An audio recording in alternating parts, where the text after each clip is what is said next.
Elimination లో భారీ twist రావడానికి ముఖ్య కారణం తనుజకి సంబంధించినటువంటి ఓటింగ్ లైన్స్ అనేది 10:30కి ఆఫ్ చేసేశారు. ఎందుకంటే ఎపిసోడ్ అయిపోయిన తర్వాత వాళ్ళు 10:30 ఆ టైం వరకల్లా తనుజ ఇమ్యూనిటీ దక్కింది, ఆమె క్యాప్టెన్ అయింది, దాని కారణంగా సేవ్ అయిపోయింది కాబట్టి ఈ 10 మెంబర్స్ వచ్చారు నామినేషన్స్ లోకి. అక్కడ తనుజ నేమ్ ని వాళ్ళు తీసేయడం జరిగింది. ఆ కారణంగా 10:30 తర్వాత నుంచి ఆ రోజు నిన్న నైట్ 12 వరకు గనక చూస్తే ఓటింగ్ తనుజకి వేయాల్సినటువంటి ఓట్లన్నీ కూడా వేరే సైడ్ డైవర్ట్ అయిపోయినాయి. దాని కారణంగా కొంత మార్పు అయితే వచ్చేసింది ఎలిమినేషన్ రౌండ్ లో. మరి ఎలిమినేషన్ లో ఎవరున్నారు? రీతుకి చాలా అంటే చాలా ఓట్లు తగ్గినాయి ఆమెకి. అంటే తనుజకు సంబంధించిన ఓటింగ్ వేరే సైడ్ వెళ్ళడం వల్ల మాక్సిమం వెళ్ళినాయని అనుకోవాలి. ఎందుకంటే రీతు ఓట్లు తగ్గుతాయని ఎక్స్పెక్ట్ చేయలేము, కానీ రీతు ఓట్లు తగ్గినాయి. ఆ కారణంగా ఖచ్చితంగా తనుజకి నైట్ 10:30 తర్వాత నుంచి ఆల్మోస్ట్ డే మొత్తంలో చాలా మంది వేసేసి ఉంటారు ఓట్లు. న్యూట్రల్ ఆడియన్స్ మాత్రమే ఎపిసోడ్, వాళ్ళు లైవ్ కూడా ఎక్కువగా చూడరు, ఎపిసోడ్ మాత్రం పక్కా చూస్తారు. న్యూట్రల్ ఆడియన్స్ వాళ్ళు ఎపిసోడ్ చూసి దాని తర్వాత వాళ్ళు డిసైడ్ అవుతారు. కాబట్టి వాళ్ళందరూ కూడా 10:30కి ఓట్లు వేయాలనుకునే టైంకి తనుజకు సంబంధించినటువంటి ఆ ఓటింగ్ లైన్ క్లోజ్ కావడం ఒక కారణం. దాని తర్వాతకి వాళ్ళు ఎవరి వైపు వేస్తారు, ఎవరి వైపు వేసారనుకుంటున్నారు మీరు? బర్నీ గారికి కూడా పెద్దగా అయితే ఓట్లు తనుజ సైడ్ నుంచి పడినట్టయితే అనిపించలే. బర్నీ గారికి యాజ్ ఇట్ ఈస్ గా అతనికి ఉన్నటువంటి ఫ్యాన్ బేస్ ఎవరైతే ఉన్నారో వాళ్ళ ఓటింగ్ పర్సంటేజ్ కాన్స్టెంట్ గా పడుతూ వచ్చింది. కానీ తనుజ గారికి సంబంధించినటువంటి ఓటింగ్ బర్నీ గారికి పడ్డ సందర్భం అయితే నిన్నైతే కనిపించలే. ఎందుకంటే ఆయన ఓటింగ్ కొంచెం పెరిగి థర్డ్ ప్లేస్ కి వస్తారేమో ఈ తనుజ ఎలిమినేట్ సారీ తనుజ అంటే ఓటింగ్ కి సంబంధించి ఎలిమినేట్ అంటే ఆ ఓటింగ్ తీసేశారు కదా తనుజకి, ఆమె సేవ్ అయిపోయింది కాబట్టి. కాబట్టి తనకు సంబంధించిన ఓటింగ్ ఎక్కువగా బర్నీ గారికి కానీ ఇటు వీళ్ళకి పడే ఛాన్సెస్ ఎక్కువ. బర్నీ గారికి కావచ్చు, సుమన్ శెట్టి గారికి కావచ్చు. ఎందుకంటే బర్నీ గారు కిరీటం తొడిగారు, దాని తర్వాత సుమన్ శెట్టి గారు వచ్చేసి కెప్టెన్సీ బ్యాడ్జ్ పెట్టారు కదా. ఆ సందర్భంలో కొంచెం వాళ్ళతో ఎక్కువ పని ఉన్నది అక్కడ క్లియర్ అర్థమైపోతుంది మనకి. కళ్యాణ్ తోటి ఓకే, కళ్యాణ్ తో అది డిఫరెంట్, అది వేరు. కాబట్టి కళ్యాణ్ ఆల్రెడీ నెక్స్ట్ లెవెల్లో సెకండ్ ప్లేస్ లో ఆయన దూసుకెళ్తున్న ఓటింగ్. కాబట్టి నాకు తెలిసి ఖచ్చితంగా తనుజకి ఎప్పుడైనా కళ్యాణే డేంజర్ ఉంటాడు కాబట్టి అనేసి తనుజకి సపోర్ట్ చేసే వాళ్ళందరూ కూడా నాకు తెలిసి కళ్యాణ్కి ఓటేస్తారని అయితే నేను అసలు అనుకోను. ఎందుకంటే ఎట్టి పరిస్థితి లేదు. ఎందుకంటే నెక్స్ట్ ఒకవేళ తనుజని ఒకవేళ బీట్ చేయాలనుకుంటే ఉన్నది కళ్యాణే కాబట్టి వాళ్ళు ఎట్టి పరిస్థితుల్లో కళ్యాణ్ వైపు చూడు. ఎందుకంటే అంటే వాళ్ళు తనుజని బాగా ఇష్టపడే వాళ్ళు ఖచ్చితంగా వేయరు. నిన్న అదే జరిగింది, వేయలే. 100% తనుజకు సంబంధించిన వాళ్ళు న్యూట్రల్ గా ఉండిపోయారు తప్పితే వేయలే. తనుజకు వేలే, ఇటు బర్నీ గారికి కూడా వేలే. ఎందుకంటే వాళ్ళ ఓటింగ్ లో పెద్ద డిఫరెన్స్ వచ్చినట్టయితే ఏం అనిపించలే కాబట్టి వాళ్ళకి పడలే. మరి ఎవరికి పడ్డాయి ఏందని చూస్తే కొంత ఆ న్యూట్రల్ ఆడియన్స్ ఎవరైతే ఉన్నారో అది బాటమ్ లో డేంజర్ లో ఉన్న వాళ్ళ ప్లేస్ లో ఇటు దివ్య కావచ్చు, రీతు కావచ్చు, గౌరవ్ కావచ్చు అండ్ నిఖిల్ కావచ్చు, వీళ్ళ నలుగురి ఓటింగ్ లో కొంత డిఫరెన్సెస్ వచ్చినాయి. 100% ఆ చేంజెస్ వచ్చినాయి, కొంచెం ఆ కొద్ది గొప్ప చేంజెస్ అయితే వచ్చినాయి. ఇక్కడ డేమాన్ అయితే కొంత ఎగబాకిండు పైకి. డేమాన్ ఓటింగ్ కొంచెం బెటర్ అయింది. అసలు ఆర్డర్ ఎలా ఉంది మరి తనుజ ఓటింగ్ తీసిన తర్వాత? మనకు వచ్చినటువంటి సమాచారం ప్రకారం 100% ఇదే అని కాదు, మాక్సిమం వచ్చిన సమాచారం 99.99% కరెక్ట్ గానే ఉంటుంది. అఫీషియల్ లో కూడా ఎలాంటి ఓటింగ్ జరిగింది, ఎవరు ఏ ఆర్డర్ లో ఉన్నారని చూస్తే ఎలిమినేట్ కాదు, తనుజ సేవ్ అయిన తర్వాత ఆమెని ఈ నామినేషన్ తీసేశారు కదా, దానికి సంబంధించి తీసేసిన తర్వాత కూడా ఆమె ఓటింగే చివరి వరకు కూడా తనుజ గారికి వచ్చినటువంటి ఓటింగ్ పర్సంటేజ్ ఎక్కువగా ఉంది. అంటే మీరు అర్థం చేసుకోవాల్సింది ఏంటంటే ఆల్మోస్ట్ ఎర్లీ మార్నింగ్ నుంచే ఈవినింగ్ వరకు కూడా చాలా మంది ఓట్లు వేసేస్తారు.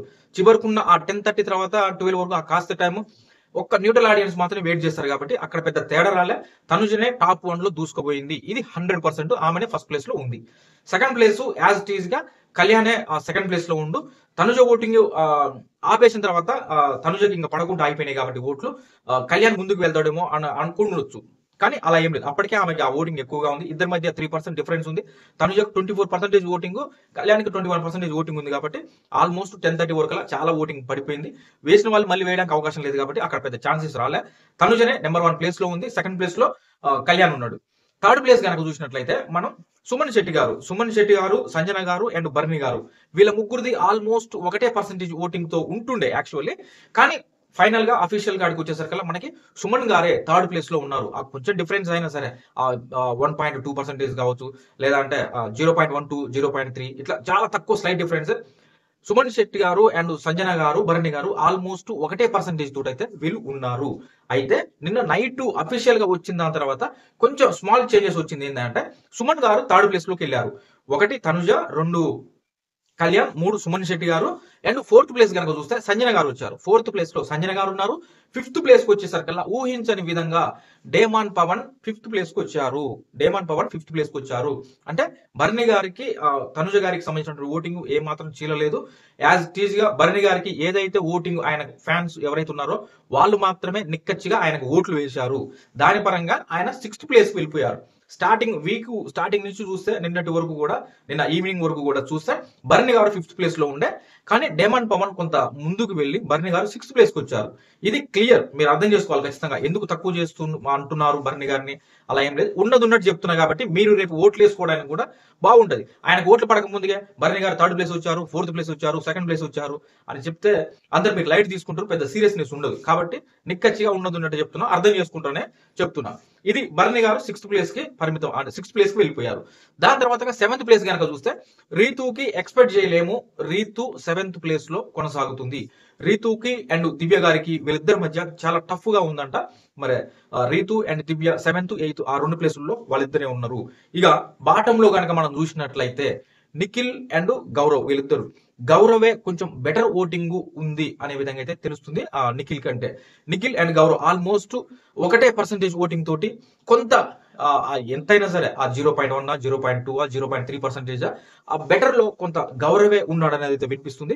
మరి ఫైనల్ డెసిషన్ ఎలా ఉంటుంది మనకు వచ్చింది చెప్తున్నా కదా, 99.99%. ఇది క్లియర్ కట్ ఇన్ఫర్మేషన్ అఫీషియల్ గా. అది ఆల్మోస్ట్ మనం నిన్నటి వరకు చెప్పుకుంది, ప్రైవేట్ సైట్స్ లో మనం చూసిన దాన్ని బట్టి ఇవాళ చెప్పేది అఫీషియల్ గా ఉన్న దాంట్లో 99.99% ఉన్న ఇన్ఫర్మేషన్ ఓటింగ్ ఆర్డర్ ఇదనమాట. మీరు కొంచెం ఏదైనా కొద్దిగా స్లైట్ డిఫరెన్స్ వస్తుంటే చివరి ఉన్నటువంటి ఆ నలుగురులో మాత్రమే ఆ స్లైట్ డిఫరెన్స్ వస్తుంటది. ఆ పైన ఉన్న వాళ్ళు ఏ మాత్రం ఉండదు. అర్థం చేసుకోగలరు క్లియర్. అంటే వాళ్ళు పర్ఫెక్ట్ గా ఈమె ఎలిమినేటివ్, ఈయన ఎలిమినేటివ్ అని చెప్పారు వెంటనే. అది అఫీషియల్ గా అక్కడ జరిగిన తర్వాత మరి ఆ గోల్డెన్ పవర్ ఈసారి లాస్ట్ అనమాట. ఆ వీక్ ఈ వారం యూజ్ చేయాలి, లేకపోతే లేదు. తనుజ గారి దగ్గర ఉన్నటువంటి ఆ గోల్డెన్ పవర్ బజర్ ఇవన్నీ క్యాల్కులేట్ చేసుకొని ఫైనల్ గా ఏం జరుగుతుంది, ఎవరి వల్ల మనకి ఎక్కువగా ఇప్పుడు బాటంలో ఒక ఇద్దరు ఉన్నారనుకో, దాంట్లో ఎవరి వల్ల ఎక్కువ కంటెంట్ వస్తుంది, ఎవరుంటే బిగ్ బాస్ షోకి బాగుంటుంది అనుకున్న వాళ్ళని ఉంచుతారు. లేదు కొంచెం అటు ఇటుగా ఉంటే కొన్ని గ్రేస్ మార్కులు కూడా వాళ్ళు ఉన్నటువంటి ఆడియన్స్ ఓటింగ్ తో పాటు అక్కడ జరిగే ఎవరి వల్ల ఎక్కువగా ఉంటే బెటర్ ఉంటుంది కొంచెం. ఎందుకంటే సేమ్ ఈక్వల్ ఓట్ వచ్చినప్పుడు ఆడియన్స్ నుంచి వాళ్ళు కొంచెం ఆ గ్రేస్ ఓటింగ్ అనేది తీసుకుని ఎవరినో ఒకరిని ఎలిమినేట్ చేయాల్సిన సిచ్యువేషన్ ఉంటుంది. సింగిల్ ఎలిమినేషన్ అయితే మటుకు మాక్సిమం నిఖిల్ గారు లేదంటే గౌరవ్ ఉంటారు. డబుల్ ఎలిమినేషన్ ఉంటే మాత్రం ఇక్కడ ఇంకా చాలా మార్కులు వస్తాయి. దివ్య కూడా రావచ్చు.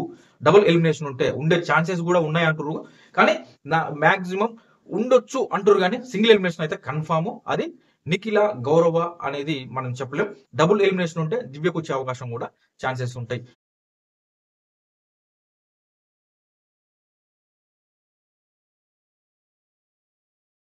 మనం 100% డ్యామ్ షూర్ అని చెప్పుకోవచ్చు ఆ టైం వరకు. అలా నా వీడియో కనుక మీకు నచ్చితే లైక్ చేయండి, హైప్ చేయండి, సబ్స్క్రైబ్ చేసుకోండి.